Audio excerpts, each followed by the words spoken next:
गणित भाग 2 standard 10th।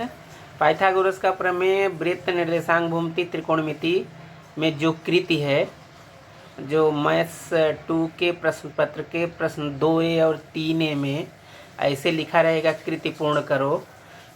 2A वाला 4 नंबर का और 3A वाला 3, कुल 7 नंबर का हम लोग आज अभ्यास करेंगे।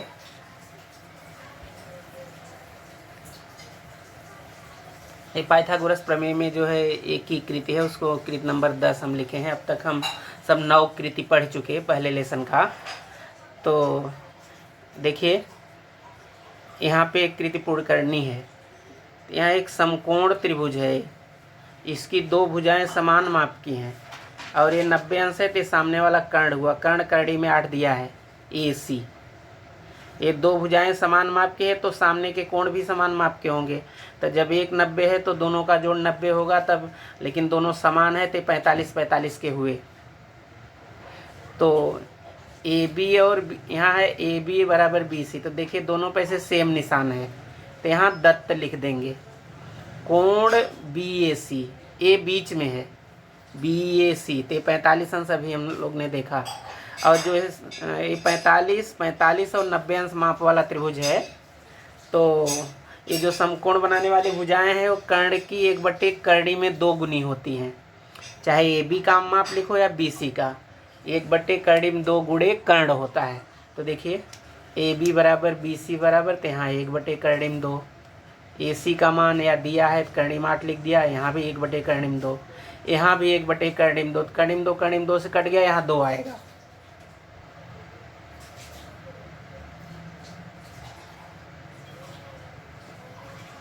तो AB बराबर BC, यहाँ दत्त लिखेंगे। और कोण BAC 45 अंश, और यहाँ 1/1 करड़ी में 2, इसमें भी 1/1 करड़ी में 2, यहाँ भी 1/1 करड़ी में 2। तो करड़ी में 2 से कट गया, तो यहाँ 2 आएगा।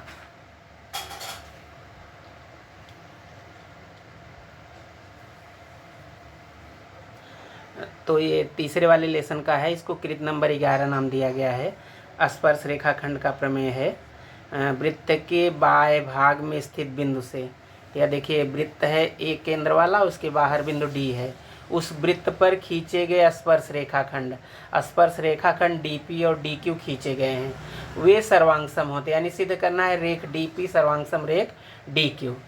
तो इसके लिए एक रचना करनी पड़ेगी। केंद्र से ये AP, AQ और AD खींचेंगे। ये स्पर्श रेखा है, स्पर्श बिंदु की त्रिज्या है, तो यहाँ 90 अंश का कोण बना। ये त्रिज्या है, स्पर्श रेखा है, तो यहाँ भी 90 अंश का कोण बना। और ये 90 अंश के सामने वाला एक कर्ण है, और यहाँ भी 90 अंश का सामने वाला एक कर्ण है। यानी ये कर्ण जो है दोनों त्रिभुजों की भुजा है। और AP बराबर AQ, एक ही वृत्त की त्रिज्या है, तो कर्ण भुजा प्रमेय से दोनों त्रिभुज सर्वांगसम हो गए। जब दोनों त्रिभुज सर्वांगसम हो गए तो जो बची हुई भुजा और कोण है उसको सर्वांगसम लिख सकते हैं। तो हमें भुजा की जरूरत थी, तो DP बराबर DQ, सर्वांगसम त्रिभुजों की संगत भुजाएं। तो देखिए यहाँ पहला करा है, एक ही वृत्त की त्रिज्या PA दिया है, तो दूसरी त्रिज्या कौन है QA। यहाँ भुजा QA लिख देंगे, भुजा QA। फिर भुजा AD, यानी दोनों तरफ AD है, AD लेफ्ट में भी राइट में भी। जब ऐसा होता है तो उसको सामान्य भुजा लिखते हैं। तो यहाँ लिख देंगे सामान्य भुजा।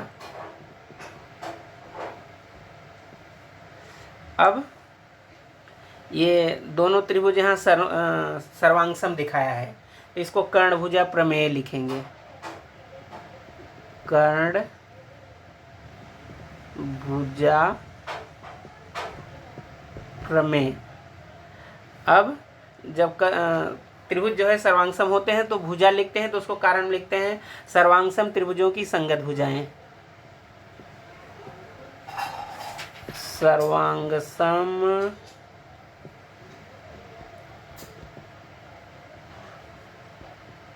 त्रिभुजों की संगत भुजाएं।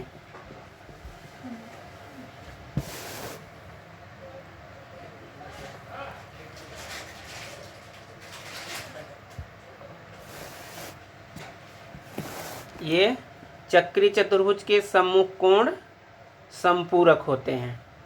तो चक्री चतुर्भुज या चारों कोने जो है चतुर्भुज के चारों कोने वृत्त पे हैं, इसलिए चक्री है। सम्मुख कोण मतलब ए के सामने का सी, ए और सी सम्मुख कोण है, डी और बी सम्मुख कोण है। तो सम्मुख कोण संपूरक होते हैं मतलब ए धन सी 180 अंश, डी धन बी 180 अंश, वही लिखा है इधर देखिए, बी धन डी, बी धन डी, यहाँ 180 अंश। सी दिया है तो सी के सामने वाला कौन है, ए, तो यहाँ ए लिख देंगे, ए प्लस सी 180 अंश। कौन चक्रीय चतुर्भुज है, जो चतुर्भुज दिख रहा है उसका नाम लिख देंगे ए बी सी डी, तो यहाँ ए बी सी डी भर देंगे। अब कोण ए डी सी, अब देखिए कोण ये ए डी सी है, ये वृत्त का जो चाप है ना इतना भाग उसके अंदर आ रहा है, तो यही लिखेंगे चाप का नाम, चाप ए बी सी। अब जो इसका दूसरा कोण है डी, डी वाला 3 अक्षर से, तो अच्छा यहाँ डी वाला लिखे थे, बी वाला, ये कोण ए बी सी, तो इसके अंतर्भाग में चाप ए डी सी आ रहा है, तो यहाँ कोण ए बी सी लिखेंगे, यहाँ भी कोण ए बी सी लिखेंगे।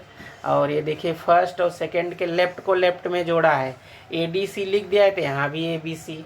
अब राइट को राइट में जोड़ना है, यानी इसको और इसको, तो ये ए डी सी इधर है, तो इधर छूटा क्या है, ए बी सी छूटा है, तो हाफ दोनों या दोनों जगह है, तो इसको बाहर ले लिया, तो यहाँ भी ए बी सी, 2 से काट दिया तो 180, और यहाँ भी 180। तो यहाँ चतुर्भुज का नाम लिख देंगे ए बी सी डी, यहाँ 180 अंश, और यहाँ सी के सामने वाला कौन है, ए, तो कोण ए, यहाँ 1/2 मेजर ऑफ कोष्टक में चाप ए डी सी है, तो ये ए बी सी अंदर आ रहा है, ए बी सी, और ऊपर लिखा भी है ए बी सी, ए बी सी, कोष्टक बंद कर देंगे। अब यहाँ जो है जब ए डी सी लिख दिया तो सामने वाला ए बी सी है, यहाँ कोण ए बी सी लिखेंगे, कोण ए बी सी, और यहाँ भी कोण ए बी सी, अरे मिटा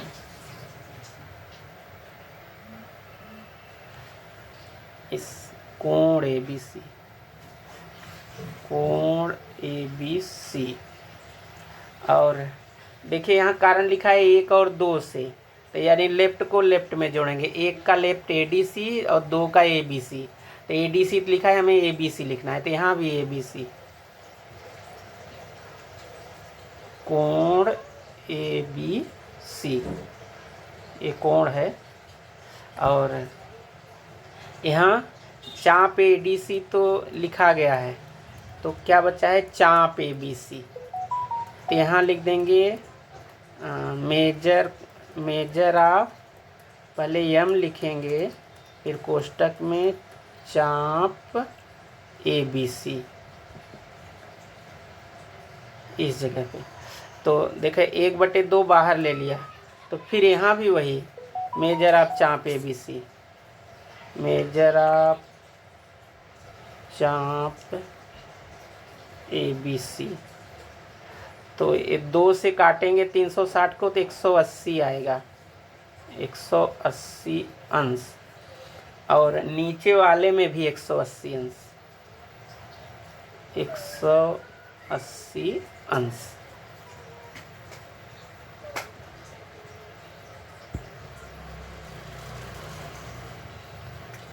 तो यहाँ पे लिखा है त्रिभुज के बहिष्कोण का प्रमेय। तो कोण है एस टी क्यू, ये बहिष्कोण है। तो त्रिभुज को ढूंढेंगे तो त्रिभुज टी पी एस है। तो ये टी वाला कोण छोड़ के इन दोनों का जोड़ बहिष्कोण दूरस्थ अंतःकोण के योग के बराबर है, यानी पी और एस पे जो कोण बना है। तो यहाँ देखिए पी वाला तो दिखा दिया है, एस पी क्यू इधर दिखा दिया है। तो एस वाला बताना है, तो एस वाले कोण का नाम लिखेंगे पी एस आर। तो यहाँ पी एस आर भरेंगे। अब जो एस पी क्यू है इसके द्वारा चाप का कौन सा भाग आ रहा है, एस क्यू। तो देखिए यहाँ एस क्यू लिख दिया है। तो ऐसे कोण पी एस आर में कौन भाग आ रहा है, तो पी आर आ रहा है। तो यहाँ लिख देंगे measure of half of major of चाप पी आर। अब हाफ बाहर ले लिया तो ये तो यही से उतार देंगे, मेजर ऑफ चाप एस क्यू, यहाँ मेजर ऑफ चाप पी आर।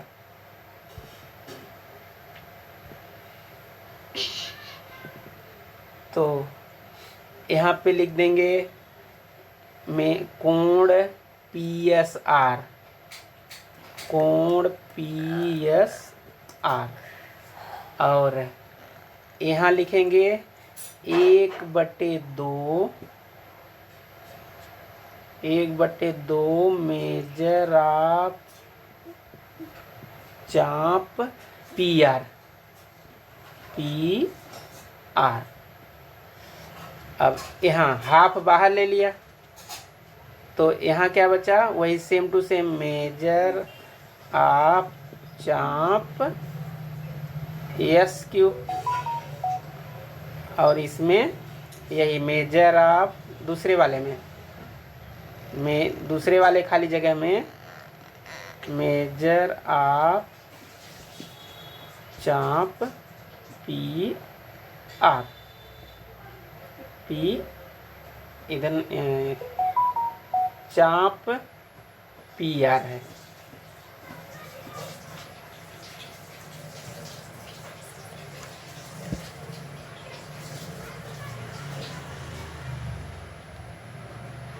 तो यहाँ पे देखिए एक्स जेड रचना में एक्स जेड और दूसरा क्या है, दूसरे बड़े वाले वृत्त के केंद्र से जेड को मिलाया है वाई जेड। यहाँ लिख देंगे एक्स जेड वाई जेड। तो एक्स जेड वाई क्या है, एक रेखीय है, क्योंकि परस्पर बाह्य स्पर्श करने वाले दो वृत्तों के केंद्र और स्पर्श बिंदु एक रेखीय होते हैं, इसलिए यहाँ एक रेखी लिखेंगे। तो यहाँ देखिए ये एक दूसरे को काट रहे हैं तो शीर्षाभिमुख कोण बने। पहले जेड का नाम 3 अक्षर से एक्स जेड या लिखा है, तो ऐसे जेड जो ये कोण बना है इधर से, तो इसको लिख देंगे वाई बी जेड, यहाँ वाई बी जेड। अब तो दोनों जो है सेम है तो उसको ए मान लिया है, चाहे वाई जेड बी लिखिए बी जेड वाई, तो यहाँ बी जेड वाई लिखा है, यानी यही कोण यहाँ भर देंगे और दोनों को ए के बराबर मान लिया। अब छोटे वृत्त में चलिए, एक्स से बराबर एक्स जेड, एक ही वृत्त की त्रिज्याएं हैं, यहाँ कारण लिख देंगे एक ही वृत्त की त्रिज्याएं। तब इस त्रिभुज की दो भुजाएं समान माप की है तो उनके सामने के कोण भी समान माप के होंगे। तो ए का नाम 3 अक्षर से एक्स से जेड और जेड का नाम 3 अक्षर से एक्स जेड ए, यहाँ एक्स जेड ए भर देंगे, कारण लिख देंगे समद्विबाहु त्रिभुज के प्रमेय से। अब देखिए इस एक्स जेड ए की जगह जो है, या एक्स जेड ए यहाँ भी है और इधर भी है। अब ऐसे बड़े वृत्त में देखेंगे वाई बी बराबर वाई जेड ए की वृत्त की त्रिज्याएं, तो उनके सामने के कोण भी समान माप के होंगे। एक कोण दे दिया है बी जेड वाई, तो दूसरा क्या होगा वाई बी जेड, यहाँ वाई बी जेड भर देंगे और वही कारण लिखेंगे समद्विबाहु त्रिभुज के प्रमेय से। तो 1 2 3 से एक्स ए जेड बराबर होगा वाई बी जेड के, परंतु ये दोनों कोण जो है एकांतर कोण हैं, तो एकांतर कोण कसौटी से ये जो है दोनों त्रिज्याएं जो है समांतर हुई। अब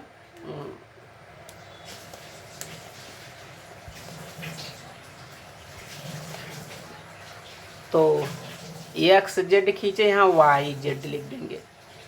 वाई, ये वाई है, वाई कैसे मिलते गए, वाई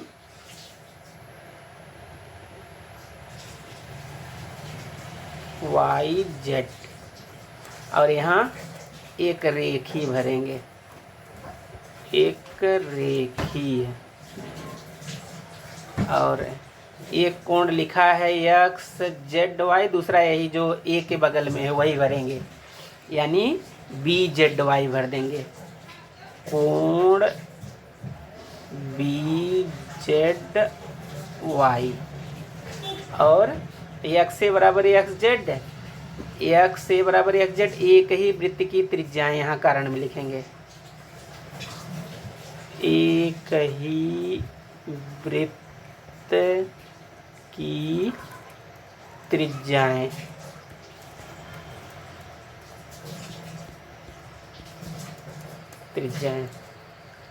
तो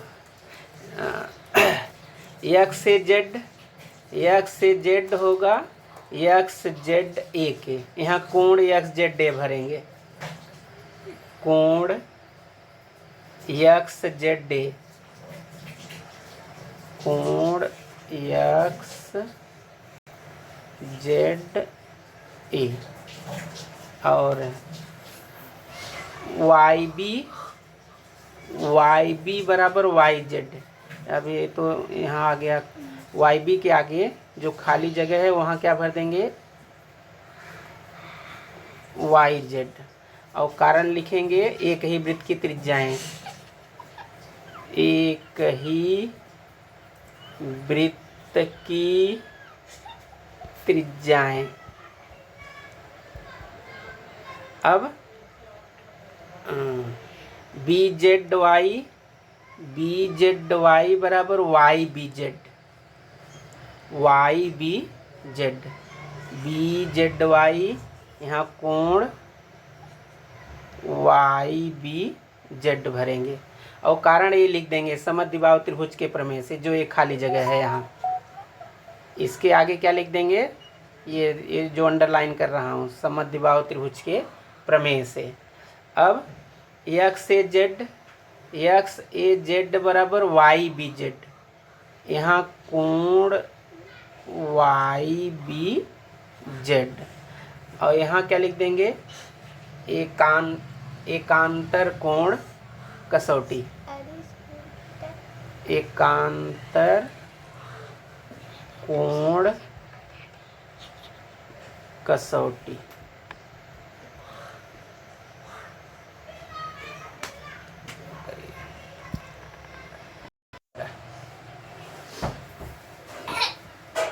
ये नहीं है,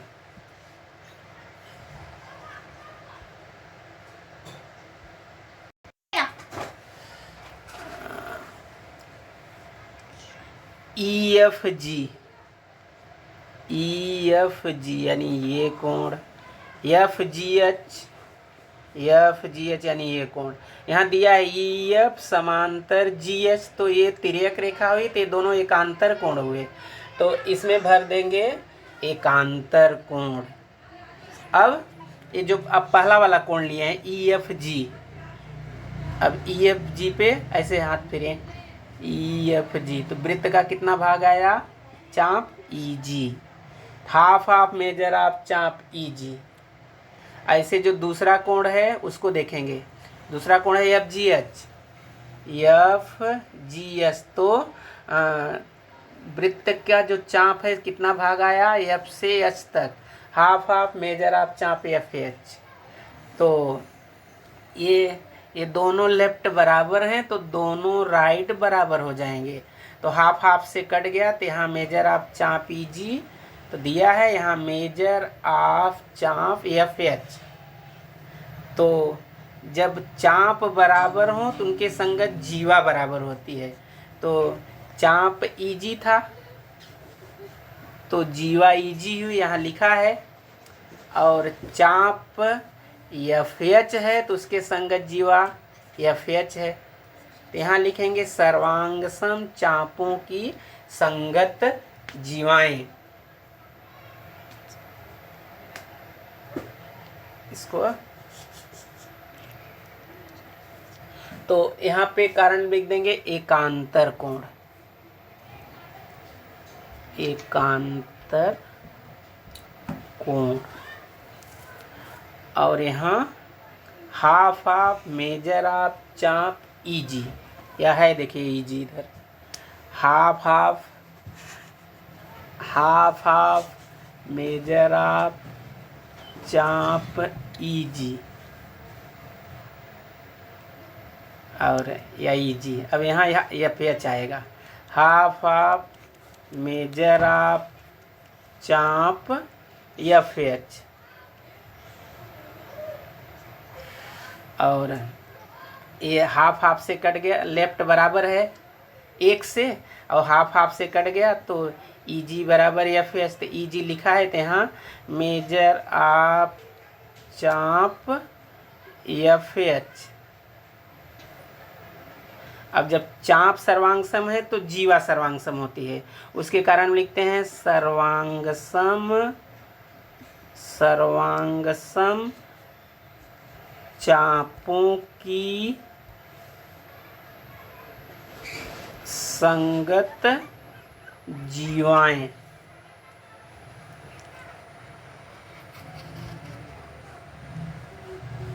यहाँ देखिए रेख ओडी खींचो, या ओडी खींचा गया है। तो यहाँ लिखा है अर्धवृत्त में अंतर्लिखित कोण। ये ए सी बी, ए बी व्यास है ना, तो एक ऊपर वाला भाग एक अर्धवृत्त हुआ और नीचे वाला दूसरा अर्धवृत्त। ऊपर वाले अर्धवृत्त में जो कोण बना है उसको अर्धवृत्त का कोण कहेंगे। तो यहाँ वो 90 अंश का होता है, तो यहाँ 90 अंश लिख देंगे। अब डी सी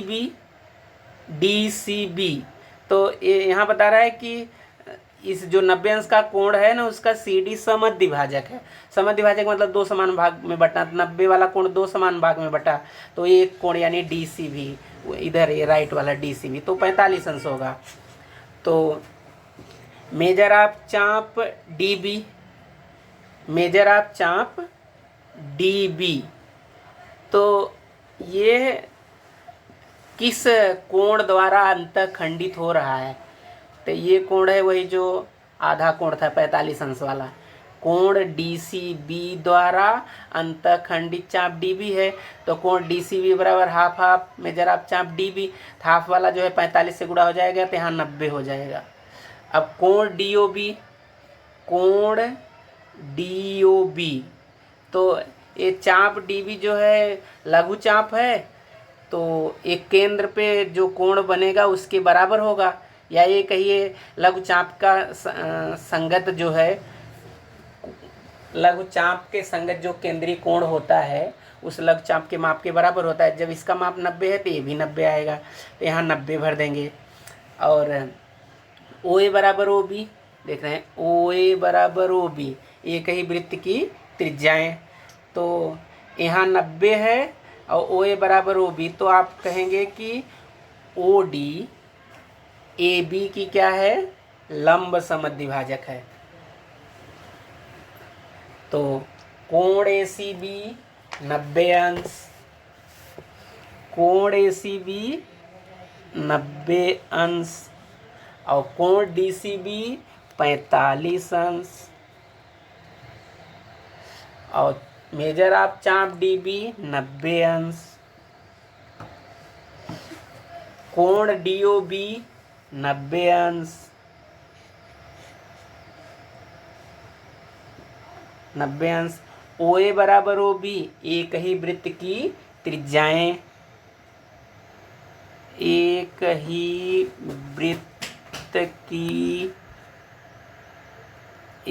वृत्त की त्रिज्याएं।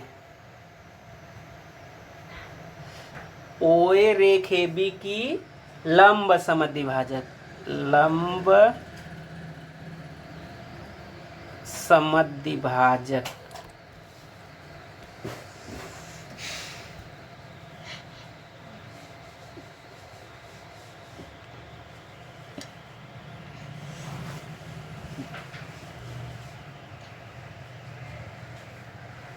हाँ, तो भुजा ए बी बराबर डी बी, ए बी बराबर डी बी, ये तो दोनों त्रिज्या है, तो एक ही वृत्त की त्रिज्या है।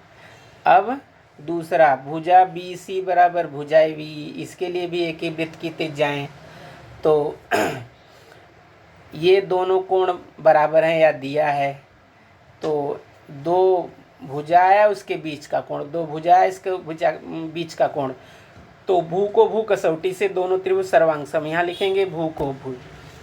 अब जो बची हुई भुजा है या कोण है लिख सकते हैं, तो यहाँ ए सी और डी जो भुजा है वो लिखा गया है, तो उसको कारण में लिख देंगे सर्वांग सम त्रिभुजों की संगत भुजाएं। तो ए बी बराबर डी बी, ये ए बी बराबर डी बी, दोनों त्रिज्या है, कारण लिखेंगे एक ही वृत्त की त्रिज्या है, एक ही वृत्त की त्रिज्याएं,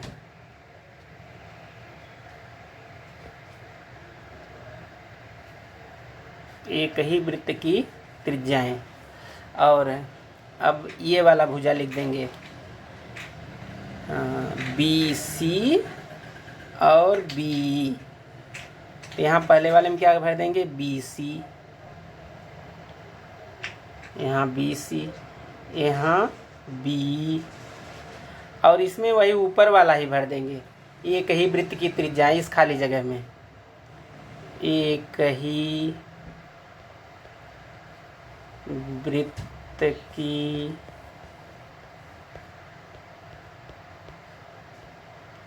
त्रिज्याएं, एक ही वृत्त की त्रिज्याएं।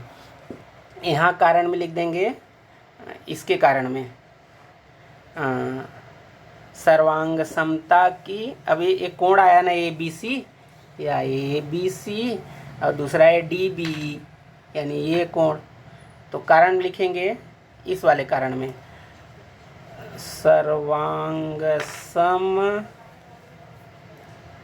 सर्वांग समता की दो बार भुजा एक बार कोण, भू को भू कसौटी, और इसमें भुजा लिखे हैं, जीवा मतलब भुजा, तो सर्वांग सम त्रिभुजों की संगत भुजाएं, यहाँ क्या लिख देंगे सर्वांग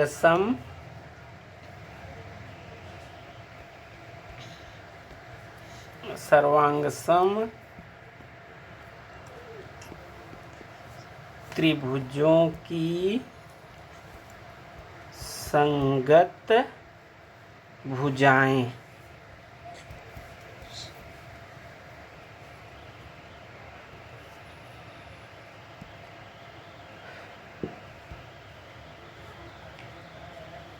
तो ये देखिए, ये समकोण त्रिभुज है, पाइथागोरस का प्रमेय लगाया है, तो ये A B square B C square, तो कर्ण ए सी स्क्वायर, यहाँ ए सी स्क्वायर भर देंगे। बी का वाई निर्देशांक, तो बी से वाई एच पे जाइए तो यहाँ 2 मिला, यहाँ 2 लिख देंगे। बी का एक्स निर्देशांक, तो एक्स पे आए तो वहाँ भी 2 मिला। अब ए बी जो है ये वाई एच के समांतर है, तो ए और बी का जो है वाई निर्देशांक लिखेंगे, तो इसमें बड़ा 3 है, छोटा 2, तो यहाँ 3 दिया है बड़ा, यहाँ 2 लिख दिया, 3 में से 2 गए 1। अब बी सी तो एक्स अक्ष के समांतर है, तो बी और सी का जो एक्स निर्देशांक है बड़ा ऋण छोटा, तो बड़ा तो 2 है और छोटा है ऋण 2, तो 2 ऋण 2 ऋण 2 4 हुआ। अब यहाँ इसमें मान रखा है ए सी स्क्वायर, ए बी का मान तो 1 आया था, तो 1 का स्क्वायर, ये 4 का स्क्वायर, तो 1 का स्क्वायर 1, 4 का 16, 16 1 17, तो यहाँ लिख देंगे ए सी स्क्वायर। यहाँ बी का वाई निर्देशांक 2, बी का एक्स निर्देशांक 2, ए बी में जो है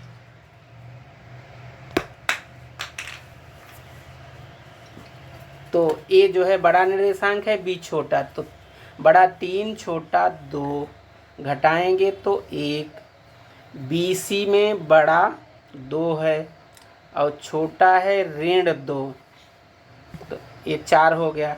AC यहाँ AB स्क्वायर है तो 1 का स्क्वायर और यहाँ 4 का स्क्वायर।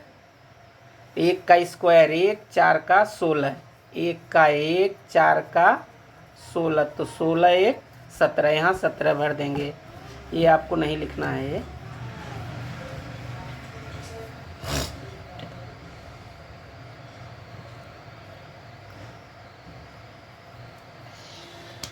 तो ये समकोण त्रिभुज है।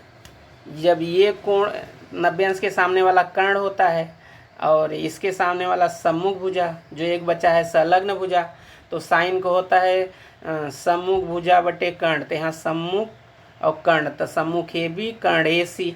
कास का होता है संलग्न बटे कर्ण, तो यहाँ BC और AC। टैन का होता है सम्मुख बटे संलग्न यानी AB बटे BC, तो टैन थीटा का मान है।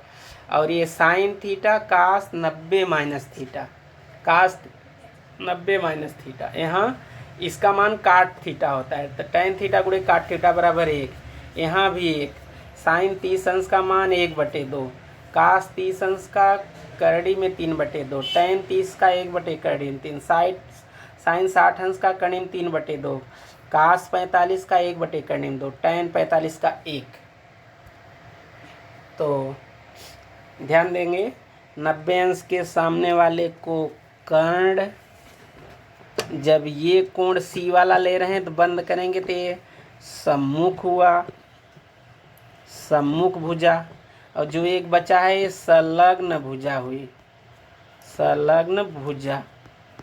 तो साइन थीटा का होता है सम्मुख भुजा बटे कर्ण, तो सम्मुख है AB और कर्ण है AC, और कास का होता है संलग्न बटे कर्ण, तो संलग्न है BC और कर्ण है AC। और टैन का होता है सम्मुख बटे संलग्न, तो सम्मुख है AB और संलग्न है BC।